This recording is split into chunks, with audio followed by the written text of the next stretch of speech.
How many of you know that you're in the right place this morning? Woo! Woo! There's no place on this planet or in this life that I would rather be than right here with each and every one of you. I want to welcome you home. My name is Reverend Kathy Beasley, and it is my joy to be with you all this morning and to share with you all a topic that is near and dear to my heart. So before we get into it, I want to tell you a crazy story. Years ago, while I was waist deep in my technology career, I was invited to be on a panel. And one of the questions that the moderator asked was, what are the conversations that you have with your teams? What is it about? And so I was listening to my peers, and everybody in technology, man, they start using these big words that nobody knows what it is with them. And they started talking about, we talk a lot about goals and success and projects and all of these real technical things. So the moderator gets to me, and she goes, Kathy, what do you talk about with your team? And I said, love. I watched an entire panel go, whoop. And she looked at me, she said, say a little bit more about that. Because this idea of love, it's not just a Sunday morning thing. It is an all-day, everyday practice and presence that we get to be in and with all the time. So what I talk to my team about is connecting the dots, doing things that matter to you, and doing it from a place of love. Because when you do it from a place of love, there is nothing that nobody else has a yes or a no to give you. You just do your thing, and it's yours. And she said, how long is the average person a part of your team? And I'm like, well, I've been here for like 9 years, so most of the people have been with me 5 or 6 years. And they're with me because they love what they do and the way that they get to do it. So this morning, I get a chance to talk to you about an idea. And that idea is that you are loved. Can we say, I am loved together? I am loved. Do you believe it? Yes. Do you believe it on Tuesday? Yes. Do y'all believe it on Friday? Yes. Yeah, I'm real enthusiastic about stuff on Fridays. So when we start to think about that, we are loved. The idea that came to me was, what's love got to do with it? Got to do with it. You're welcome. I just want that tune to roll around in your head for the rest of the day. So, beloved, you are loved not just because I say so, and I do love you. You are loved because you are still here, fully present in this life, and your one job is to know that you're loved. I was watching a movie earlier this week, and one of the opening lines says that there are 2 significant moments in a person's life. The day that we're born and the day that we figure out why. And when you figure out that you are loved, it kind of wakes you up a little bit. So I want to share with you a quote from Unity's co-founder, Charles Fillmore. He says that love is that mighty power, that divine quality of God that is expressing through all of us. And it cannot be suppressed by any outside force. In other words, can't nobody stop the love that is you. There is nothing that anyone can add or take away from the love that is you that moves through this world. And the reason for that is love is an inside job. Now, I consider myself an inside girl. Temperatures are 90 degrees. Who wants to be outside in that? So this idea that love is an inside job, it happens in places where we are comfortable. I love me some AC. Almost as much as I love cake. But this idea of things happening within us, it means that the love that I share with you is rooted and grounded in the love that I know and I have for myself. In other words, I can't give y'all what I ain't got. Otherwise, there were moments in my life where I did not love myself to the degree that I love myself now, but I love myself so much so I can love y'all so much. Yeah, because this idea of love It's not one of these things that we get to amass it all and keep it stored up in the garage back there with the Christmas lights and the water hose we really need to give away. No, love is ours so that we can share it with the world. Because it's easy to read the headlines and watch the news and do the doom scrolling through Facebook and all other social media and start to walk away with the conclusion that you think that there is not enough love in the world. Well, if there's not enough love in the world, get up and get on the job. Because the love that is in the world, it enters the world through you. Amen. Nobody but you. Can we say that? Nobody but me. Now put a little stank on it like you mean it. Nobody but me. Yeah. So when I think about what is my bottom line today, my bottom line today is that you walk away knowing that you are loved by the love of God. Because if you haven't noticed, sometimes we check into this life and then we check out because we got another adventure we got to do. And when the people who love us move on to their next moment of greatness, the love that loves us, it carries on. It continues. It is still alive and it thrives in our life. I think the greatest work that I've had to do is not just understanding love, or understanding how to love other people, but it's the idea that the one who created every single thing I see, I know, and experience has the time to love me. And I'm a lot, so I don't know about y'all. So when I think about that, it stops me in my tracks.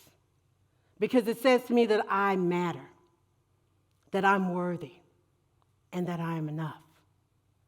I share that with you because to me, the love of God that is active and alert in me, beloved, you matter. You're worthy, and you are more than enough. This idea about love that really wakes us up. Do y'all hear music or is it just me? Just making sure I wasn't having a stroke. Christmas time, there are bells that go off, so the angels getting their wings early. But here's one of the cool things about love is love sets us free. It sets us free in every aspect of our life.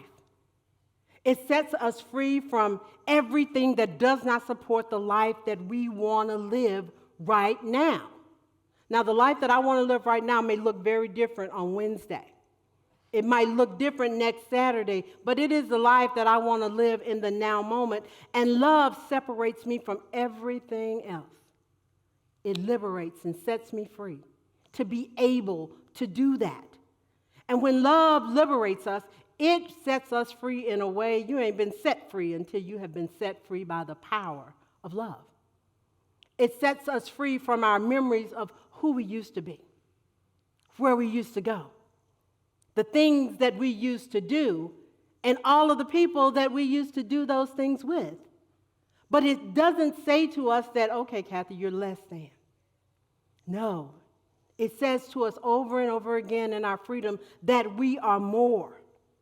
Love has liberated me from the idea of powerlessness, from lack, from shame, and from grief. I was reading one of my favorite Unity luminaries, Sue Seeking, who wrote, "In Only Believe." I keep coming back to that book. I don't know why, y'all. She said that we cannot love God without loving each other.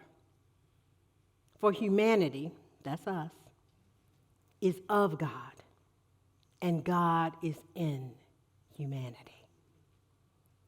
So it is impossible for us to run around with what we believe to be the love of God and the love of all things and to say to one another that I love you when my love of God is questionable.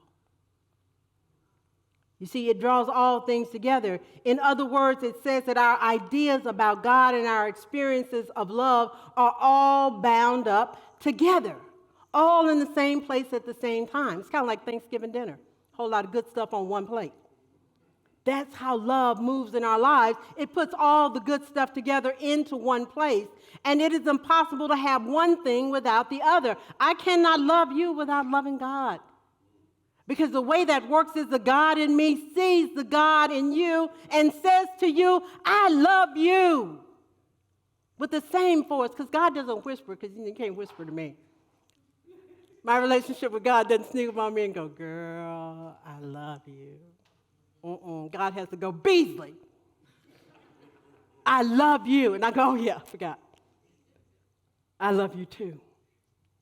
Because love isn't simply in the words that we speak. Love is the way that we choose to live our lives. If you want to test your love, go to Publix. It's Sunday about 1 o'clock when everybody gets out of church. You can test your love right there. This is football season too, y'all. Game on. Yeah, so you can go test your love there or get on I-4 in any direction at 5 o'clock. That will test your idea of love. The thing that I love about love is that is all that we are. When you boil it down and you get right down to it, all we are is love happening to each other all the time. There's nothing like that moment of forgetting that you are loved and somebody asks you a question for the 15th time as though the answer is going to be different. I'm like, it's not the weather in Florida. It's the same thing it was 15 minutes ago. But what happens with love is love allows us to be rooted in a moment, knowing that love takes a lot of work, a lot of time and energy. It does that when we're trying to be something other than who we are. It's hard work when you're trying to be anything other than love. So tomorrow morning when you go back to all the places that you work, let your first act be love. And look at how your day unfolds. When you have a meeting that should have been an email, go back to love. When you have a meeting that needed snacks, go back to love. It will change the context of your day. So when I look at this, I went back to see what other people have said about love. Martha Smock said in Meet It with Faith that just as God needs you as a channel through which love is expressed, God also needs you as a recipient of that same love. So not only are we the channel that love moves through, but we are the recipient that's at the other end of that channel to receive all of that goodness. Your love is the glue that holds us together. It's the great equalizer. It steadies the ground beneath our feet, and it sets our dreams in motion. And you may say to yourself, Kathy, why does that matter? It matters because love needs us. It needs all of us, all the time. In other words, it's a long shift for many of us because love is the way. And when we are in those places and we are that presence of love, we are that reminder for every single person that we encounter because each and every one of us have the ability to turn someone else into somebody that's loved. Now that's a job worth doing, to turn every person we encounter into somebody that's loved. My point today is that love is the greatest blessing that we will ever know because love needs us. Love needs you. Love needs me. It wouldn't be me if I didn't share with you all a passage of Scripture. And today I, like Paul, in his letter to the Romans, the 8th chapter, the 37th verse, I paraphrased it because y'all know how I do. Paul writes and he says that I am convinced, that means I know, that in all situations that we are already victorious in this life. Beloved, we're not waiting on the thing to work out. The thing is worked out. We're not waiting on the blessing to arrive. We are the blessing. We are not looking for a truth that is hidden somewhere. We are that truth everywhere that we are. You see, it's all right. Yeah, let's clap for that. We are that. That wasn't on the page, so y'all got to stay with me. So given that we are already victorious in this life, the good that we have sought, it is happening right where we are. Right where we are, the good that you have been looking for, the love that you think you are missing. Look around. Our opening song this morning was, "Open the eyes of my heart that I may see you," all day long. Paul further writes, he says, "Neither death nor life, situations or stories that cast us in a negative light, or things that are happening now, or things that haven't even begun. Nobody, beloved, no story, no word, nor any other created thing is able to separate us from the love that is God." Nothing and no one. Now, things try. People try. Circumstances arise. But what is ours to do in the presence of every moment is to remember our truth that we are loved. Because no one can take away the truth that your soul knows. So what do we do with all of this? The one key thing that we can do is to remember that the love of the one mind, the divine, the one, the divine intelligence, the source of our being, the center of our joy, it shows up in the world as each and every one of you.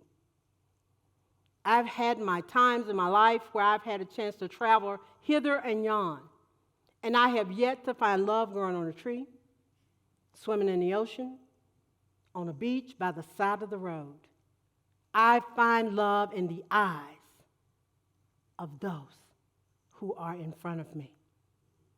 That's why it's so easy to love each other, because we're right here all the time. So what we do when we remember this is we stay focused on the good that we are, and we let nothing distract us.